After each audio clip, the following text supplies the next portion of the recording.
Hi, my name is Katie Ball, and I'm a therapist with the Missionary Wellness Center. And I'm Maria Hunsaker. I'm also a therapist here in the Missionary Wellness Center and with Pause as well. And we just wanted to talk a little bit about missionaries because we've both just sent missionaries out. So, how was your experience, Maria? I cried a lot the first day. I couldn't go home the first day. Like I was like, I can't be here. And that was really hard for me because I love my house and I was like, there was stuff we could do, but I couldn't be there the first day after we took him to the airport. But it's better now. But I don't know. What about you? What was your first day like? Same. I cried. Everything would set me off. Like we came home and his sunglasses were on the counter, and I cried. And I went to Macy's thinking, okay, I'm just gonna get out of the house, and someone was buying sushi behind me, and he loves sushi, and I started to cry in Macy's, and it's hard to let him go. Yeah, and I don't think people realize how hard it is until you're in it, right? Because all my friends have set off missionaries. I'm like, it's great, you'll love it, I'm sure, And this is my second missionary. My first, I think I was way more busy with other kids at home, and now my transition is he was the baby, and so now I am also transitioning to empty nester. So I think that was a little harder for me. Yeah. Not that I didn't miss my first one, but it was just a little different because I had to go home. Like there was kids to take care of, right? Yeah. And this time there wasn't. So Totally. but Yeah, so if you've sent out a missionary and you're struggling, you're not alone. We're with you. yeah. And I've had to actually use a lot of like techniques and strategies to kind of help myself, right? So I do a lot of box breathing. That's one of my favorite go-to strategies for just calming myself down anytime I feel a little out of sorts. I do that. I'm a big fan of like some kind of physical movement. So I'll turn on music and dance. I'll go on a walk, just getting out. So, moving my body, I think, has also been something good for me as I've like worried and thought about him. I kind of have to get out of myself. Those are great techniques. Something those I've been using is that, like I tell the missionaries in the missionary class that it's normal to have anxiety because you're experiencing something you've never experienced before. Yeah. So I'm noticing that my anxiety is a lot higher because a part of my heart and one of my kids is missing, kind of. Yeah. And so I just remind myself, like, okay, it's something I've never experienced before. Of course my body is kind of like in alarm state because it doesn't feel right that he's not home, and I just remind myself it's okay. It's just my body telling me to be aware because things are unfamiliar, and just kind of take deep breaths like you said, and that helps me calm down. Yeah. What about like your prayers? I feel like my prayers have gotten like more intense. Oh, I mean, I feel like they've always been intense, but now I'm like, please, please, please, begging almost to just take care of him. Let him feel good. He's having anxiety. He's stressed, right? Yeah. And I know that because when he called me on Monday, he was like crying, and I was like, oh my gosh. But I just feel like my prayers too are way more intense. Definitely. I think, when they're here with you, you are their biggest cheerleader, and you're on the front row of their life, and you've got them. Yeah. And this is like the first really big thing that they're doing, and you can't be on the front row anymore. And so you have to rely on Heavenly Father because now He's the one that has to be on the front row. Yeah. And take our place. And so I totally agree that it's like, please watch over him. Please help him. Yeah. Please comfort him. I know. Help him to use the strategies that he knows, and use the Lord, use the gospel principles that he's known it all his life, but this is the first time he actually really gets to put everything into play without me hand holding. And so, yeah, I think that's one thing too that I've worried about. Not the most, but a lot is, is he going to remember everything? Yeah. And there's a lot to remember. And in these hard times that come on a mission, will it strengthen him into the man he wants to be and that the Lord needs him to be, or there's that potential, but what if it doesn't? What if it hurts him? What if it breaks him? What if it, and there's that what if that's really hard to deal with. Yeah, and you're not there to, pick him up. I always feel that kids need a safe place to fail. And I've always tried to make that happen in my home. And now if he fails, is it a safe place? That's kind of my question. Is he okay? Is he going to be okay? Is he gonna know what to do? I have those fears. Right. So yeah, I don't know if that's good or bad as a mom, but that's just where I'm at right now. And that could change, right? In 3 or 4 months when he's like, I love it. It's the best. We're teaching. Right now they're knocking doors 8 hours a day. Mm-hmm. And I've been a missionary. That was my least favorite part about being on a mission, just knocking doors. Yeah. So Sometimes hard. it's not what you expect it to be. Exactly. Yeah. Exactly. So how do you support him when he's struggling? So I'll be honest, I was really impressed with myself on Monday when I talked to him that I wasn't like crying. Like he's crying, right? And this is my tough, 6 foot tall, big as an ox kind of kid, and he's sobbing, and I held it together. But I think what I did is I just said, okay, we've got to change things up. You've got to like change, because he's like, nobody even lets us speak, and they just close the door on us. And they said, well, maybe change up the pitch that you're giving. You know, instead of, hey, how are you? It's like, hey, we're out doing service. How can we help you today? I said, maybe just changing your approach. I try to give him just some advice and just listen and validate his feelings. I think that's super important. Like, yeah, I get it. I know it's hard. I'm so sorry you're going through this. I think that was my biggest takeaway. But then after that, then I was able to give him like just some strategies that I thought might help.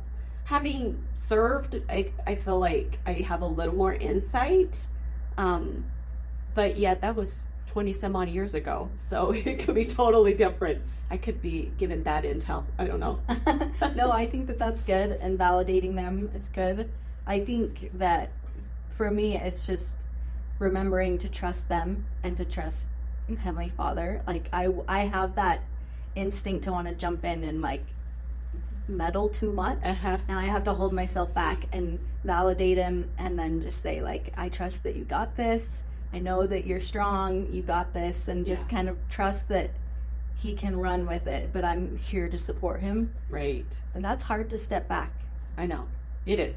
And I think one other piece of advice I gave him, I said, have you told your mission president? And he said no. And I think it's so important for missionaries to be honest with their mission presidents, because they're the ones that can actually help them while they're there. They're kind of that parent that they fill that role. Mm-hmm. And so I think being honest is really important on a mission with your mission president, so they can help you. Yeah. So, and then I think there's lots of people like the senior couples that are on the missions, and like your district leader. I think we all click with different people. Mm-hmm. And I think just finding someone on your mission that you trust. I think Heavenly Father puts people in our path for a reason. Yes. Just finding who that person is for you. Exactly. Yeah. I think that's good. And how long's your guy been out? 2 days. Okay. Well, he was in home MTC for 9 days, but he's been away from me for 2 days. Yeah. Yeah. And he's my second missionary too. So, yeah. I think it was hard both times. Yeah. Yeah. The airport was a little hard. What did you think? You did the Provo MTC. I did the airport. Yeah. The MTC is strange because you pull up and you go in this underground garage. Uh-huh. It's dark and dreary, and like the aesthetic is like not good. And there's these people waiting for you to open the door. They grab the luggage and they give you about 10 seconds to hug them and say goodbye, and then they literally like walk them away. Oh. It's like ripping it off like a Band-Aid. Yeah. And I don't know if that's good or bad. I don't either. I didn't have that. Both my kids went to the airport, and the airport's just hard because there's nobody to rip off the bandage, right? So you're like, okay, go. Okay, no, go. No, don't go. And I think, too, the day we went, looking around, you couldn't look anywhere in the airport because there was a family saying goodbye, and it was just like so emotional all the way around. So, but he finally was like, okay, I'm going. Mm-hmm. And so then he went and he said, I'm not looking back. And I said, okay. Yeah. So it was hard. It is hard. And I think some missionaries are more confident than others. Like my first, he was a little more cautious, a little more sad, a little more like one more hug, Mom, one more hug, you know? And my second, he was like, see ya. Like, he was so excited to go and walked away, and just reminds me of when I dropped him off at kindergarten. It was the same way, you know, like one's hugging my leg, like I don't want to go, and the other one's like, bye, without even a hug. Without a doubt. Yeah. No, both mine were criers, though. Okay, so I guess the next question is, does it get easier? I think so. With my first one, it got easier. The first part, every day is like touch and go. You're going to burst into tears. Well, at least I did at any given thing. But then there were always the first, like the first birthday that he's not home for, and then the first Christmas, and the first family vacation we took without him. That was really hard. So I think there's still moments and days of like the first important moments without him, but overall I kind of found like a new normal and was able to breathe a little bit. Yeah, I would have to agree. It took a while. I feel like it was touch and go there for the first week or so, but then afterwards it just got a little bit easier. And I think too, once they kind of grow into their new normal too, it gets easier. Yeah. Right? As they're like, oh yeah, this is great. And maybe they don't say great, but you know, they're adapting. Mm-hmm. Then it made it easier for me to kind of breathe a little more and realize that they're okay, so I can be okay. Totally. Yeah.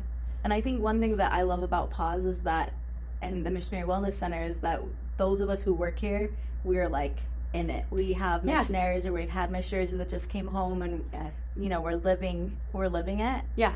And so we rely on each other for a lot of support and helping each other through these hard times. Yeah. And then that's what spurred all these resources that we have. Oh, totally. I totally agree. I think 100%, right? So many of us are parents in different phases of missionaryhood, right? Mm-hmm. Some just left, some are in the middle, some are coming home, some have come home. But yeah, we walk the walk with you. And there are a lot of resources that we offer. And I think taking the time to build your support network as a parent of a missionary is so valuable, because you need a community to go through this.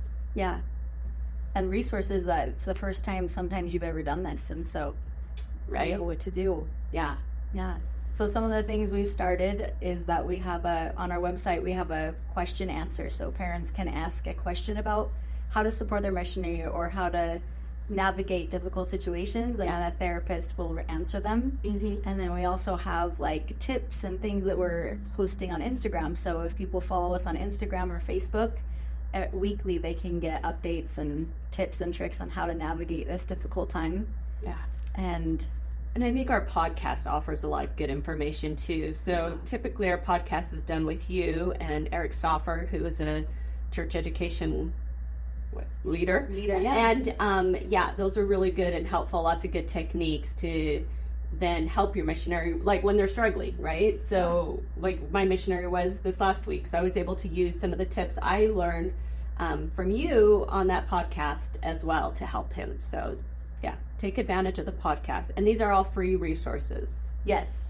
And the podcast you can find on Spotify, Apple Music, pretty much anything that streams podcasts, and it's called Ever Onward. So you can find it that way. And then we also have free toolkits. So we have them for missionaries. If you wanted to print it out and give it to your missionary before they leave, about how to deal with anxiety and homesickness and rejection and things like that. Yeah. And then we have a parent toolkit that helps parents navigate this difficult time like we've talked about. And then we have one for spiritual leaders, because bishops and stake presidents and mission presidents sometimes stumble across things they've never dealt with before. Yes. And so that toolkit can help them, and those are all free as well. Yeah. And the thing I love about our toolkits is it's all like evidence-based stuff, right? This is stuff that's been tried and true and said this will help. Like this has been studied. So that's what I love too about our toolkits, is that they really are evidence-based programs specifically for missionaries. Definitely. Hopefully, if anyone out there is struggling like we are, you can find resources with us. Yeah, and we can go through this together. And hopefully in January, too, we'll have some more programs coming out specifically for missionary parents. So keep following us, and we hope that you found some comfort in knowing that you are not alone.